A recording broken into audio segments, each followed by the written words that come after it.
know what will happen tomorrow or in 10 years ago. So I want to thank you very much. Now, I know it, I understand it. I know in some way, you mentioned it, Tana, if Israel would recognize the Armenian genocide, I think US has not any possibility but to recognize it. If we will recognize, paying the damage of our relation with Turkey, I don't think that US will continue in its attitude of denial. And then maybe that there will come the world recognition of the Armenian genocide.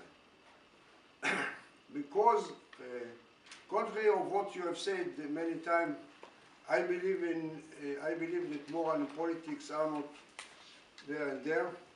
I believe that sometimes we have to combine politics with moral, especially when we are not so strong, especially when we are weak. And it's very clear the Armenians are weak in these stories. Yeah, you have a little country, you are not recognized, you have enemies from both sides. Now we have the story of Karabakh. We can, and I say the same about our struggle in Israel for the recognition. We can win some achievement, not all of our aims, if we are moral and if we are consistent in our morality. If we are moral one day and the day after we are not moral, it does not work. And the chance to get even some success are very limited. Now I want to say very, very clear.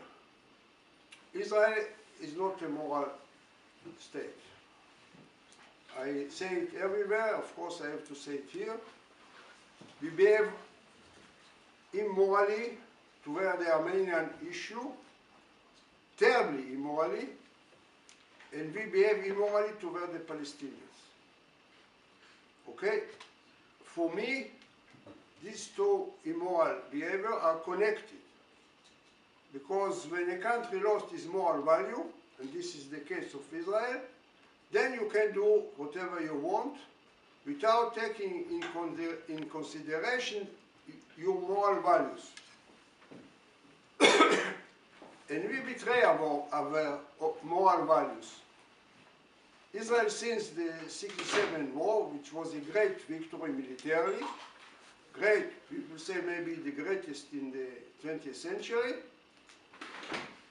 we became a society who become more and more sick, and we can't make peace with the Palestinians on our own initiative. We need the pressure of the world, European and American. But if I would say only one sentence about it, but you, I use the term of genocide studies, you are bystander. You don't interfere in Israel-Palestinian conflict as you have to do, because you have bad feeling, especially the European, regarding your behavior during the Holocaust.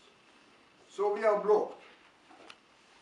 Now, when a society betrays moral value, it's not a problem, so-called not a problem, to continue in our attitude of negationism.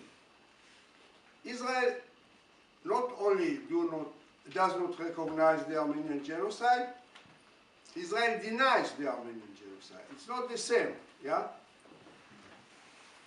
Norway,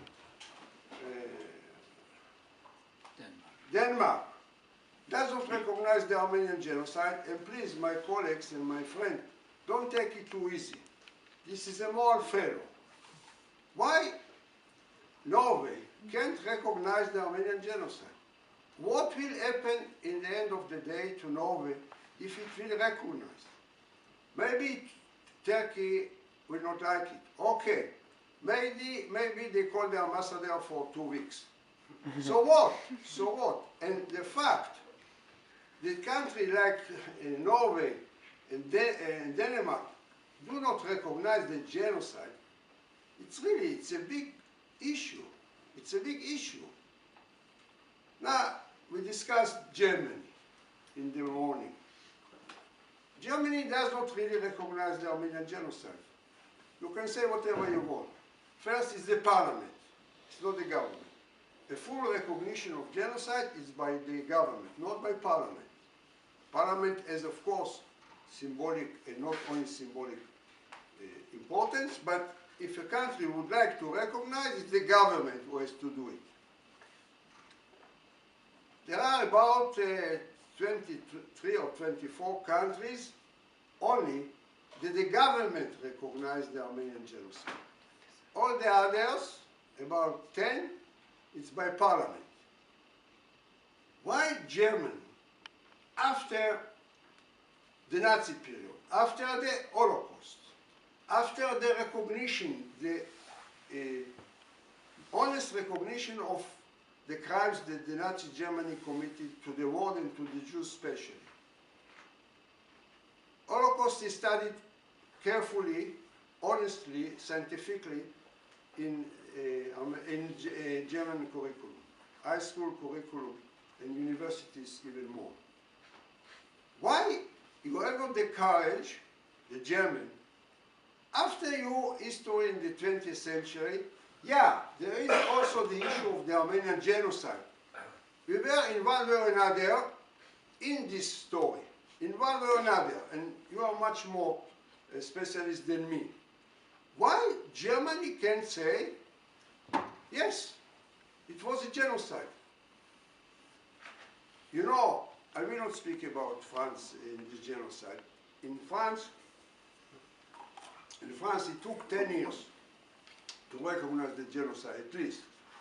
It was the Senate, and then it was the Parliament, and then it was the Parliament, not the Senate. After 10 years, finally the Senate and the Parliament voted for recognition in the same year, and then it's become a law, and the French president signed La France reconnaît l'Armenian genocide. France recognized the Armenian genocide. One sentence. But it took a lot of years. And it was political, of course. It was also moral debate. In the end of the day, nobody in the French Parliament and French Senate wanted to vote against the Armenian genocide because they did not want to be remembered like somebody who voted against. So it was unanimously in both houses, yeah? And then the president. And then I know that France is not completely... France, if you deny our genocide, it's a crime. If you deny the Armenian genocide, it's not a crime. There is a process, almost it was decided, but then it is stopped. It's not a crime to deny the Armenian genocide in France, even though France recognized the genocide. Now, I want to say clearly, unfortunately, Israel will not recognize the Armenian genocide this year. If somebody believes that it will happen, it will not be happen for sure. Even worse, Israel supply the majority of the weapon to the Azerbaijan army. The majority, the absolute majority. Knowing that this weapon will be used, if it will be used against the Armenian in Nagorno-Karabakh and maybe also in Armenia. It's very clear. It's very clear. I'm trying to struggle against Israeli selling weapons to countries in genocide. I don't know if you know Israel sold weapons to Rwanda during the genocide to the government. Israel sold weapons to Milosevic during the genocide in Bosnia. This is terrible. This is terrible. Selling weapons to a country who commit genocide, is it exactly, it took me years to say it, now I say, is exactly as somebody sent weapons to Nazi Germany. It's exactly. And we are doing it. And when we are doing it, in my opinion, we betrayed the legacy of our genocide, we betrayed the memory of our victims. And nobody has the right to democracy. And we are doing it again and again. Now we are selling weapons to Azerbaijan. You can't imagine, in February it was $1.6 billion. I don't know what does it mean. I know that it's a sum of money that I can imagine.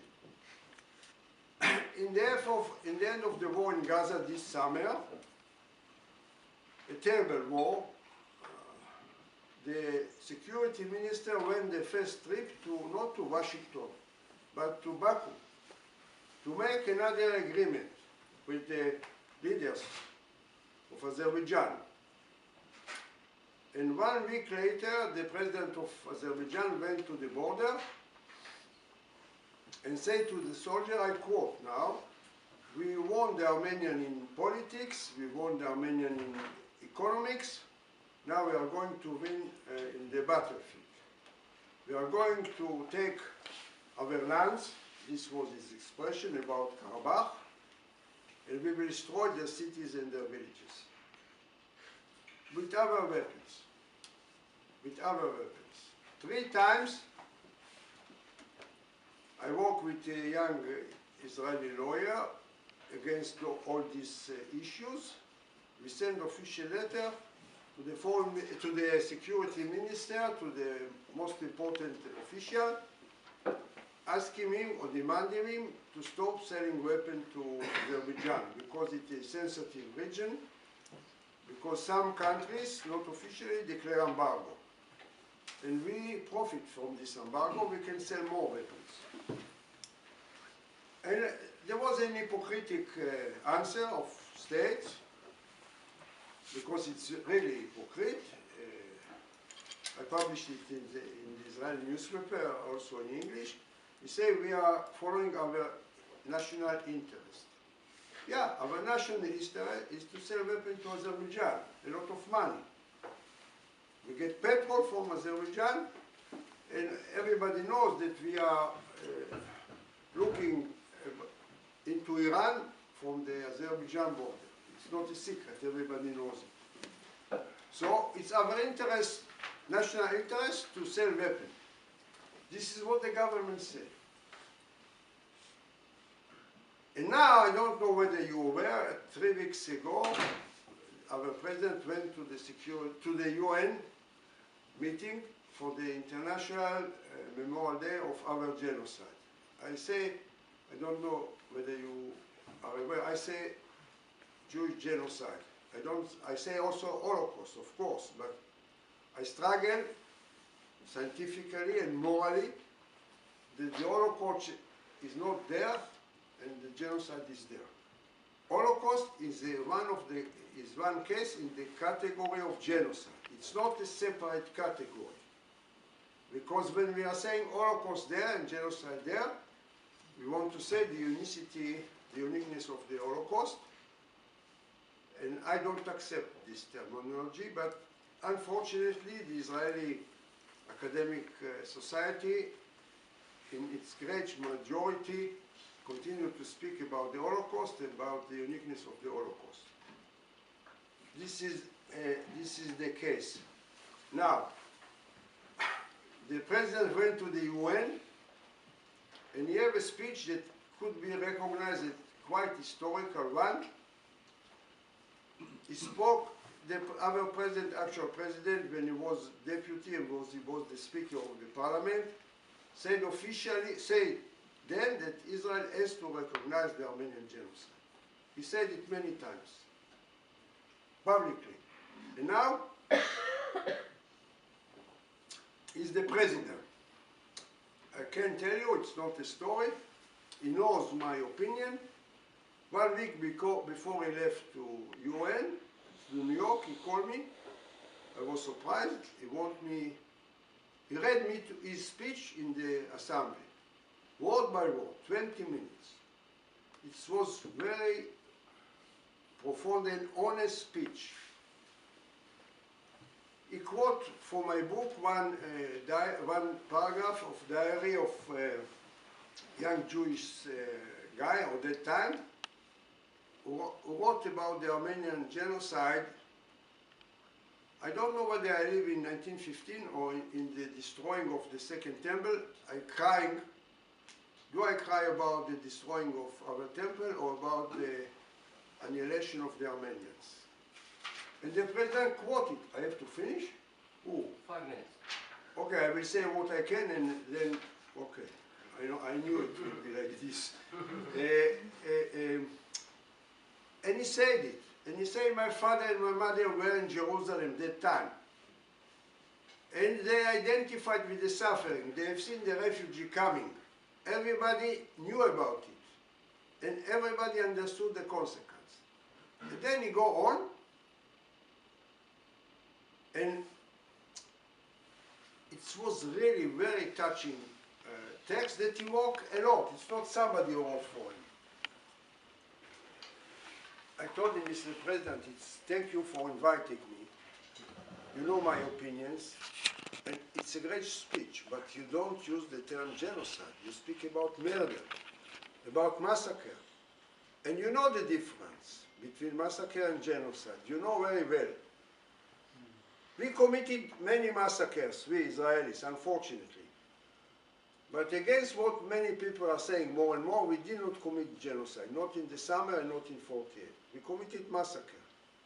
I know it, and I recognize, I think it's our duty to recognize. I told him, please.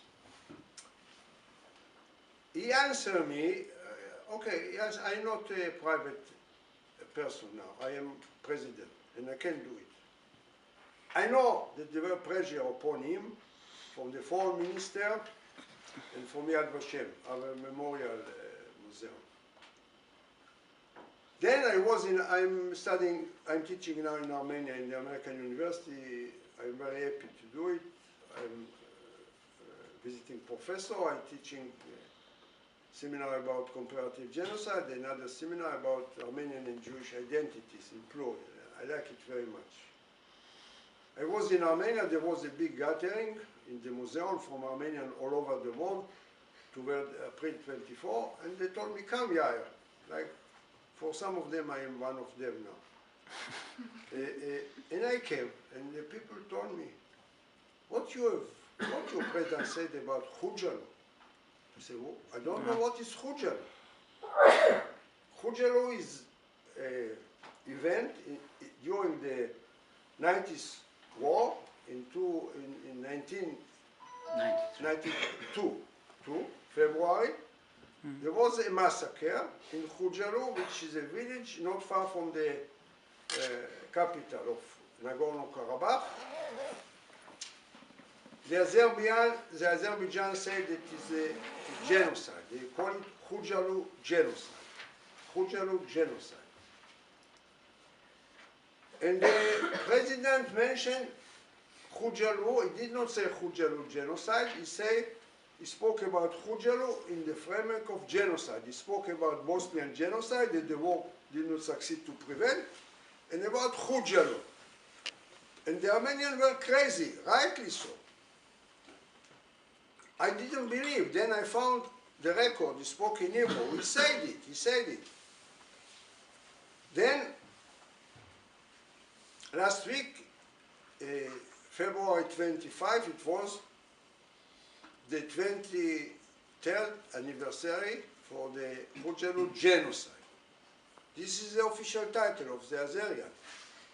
And there was a gathering in Israel where our foreign ministry was the keynote speech. He came to speak about the genocide in Hujalu, and he spoke about the unique relation between Azerbaijani and Israel and Jewish people, because we have a lot of common in the past. You see, instead to speak about Armenians and Jews, this is unbelievable. Unbelievable story. And then, okay, I was called by the foreign minister. I was called just before I left by the president, because the relation between Israel and Armenia became in a great difficult situation. Yesterday there was a concert in Jerusalem for 100th anniversary for the Armenian Genocide by the Philharmonic of Jerusalem, which is the second great music orchestra in Israel. The Prime Minister wanted, the Foreign Minister wanted to go. And okay, I will make it shortly. Our Foreign Minister, Lieberman, did everything that he will not come to the concert. We found a way, I have a little part in this, that finally, without going in details, he went yesterday, he was in the concert, and he met our president, Rivlin. This is a great act because otherwise the relation would have been destroyed even further. And I hope that they found a way to calm it for a while. Now, okay, I have to finish. Let me say, I have to choose what I will say. You see, we speak about denial in Armenian context. There are Armenians who are so frustrated that they say it's not so important if the genocide is not recognized. I speak with them honestly. I tell them, you are so frustrated. Don't try to build a new story. It's not important. It's very important to you. I speak with students. They are the 5th generation. They don't know the survivor. But the genocide is so significant in their life, in the daily life, because of the denial. And Armenian, you have to recognize it. It's very difficult to you to stand this situation. It's very difficult to you. And we have to face it. And we have to struggle it. I will say 2 points, finish. You know, you are in a situation that you are victimized twice, by the genocide and by the denial. There is a very important book, classical in my opinion, Judith Herman. She is psychiatrist and psychiatrist in US, Jewish. She speaks about trauma and recovery.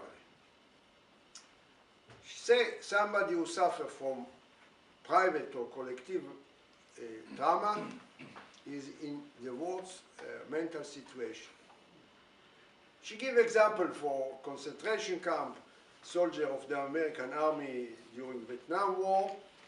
She does not speak directly about the Armenian genocide. 2 minutes? I'm afraid no. Okay. So I want to say only last sentence. It's not Armenian issue. It's issue of humanity, the denial. Because when we deny genocide, we prepare the ground for a future genocide. And we are, all of us are responsible. Thank you.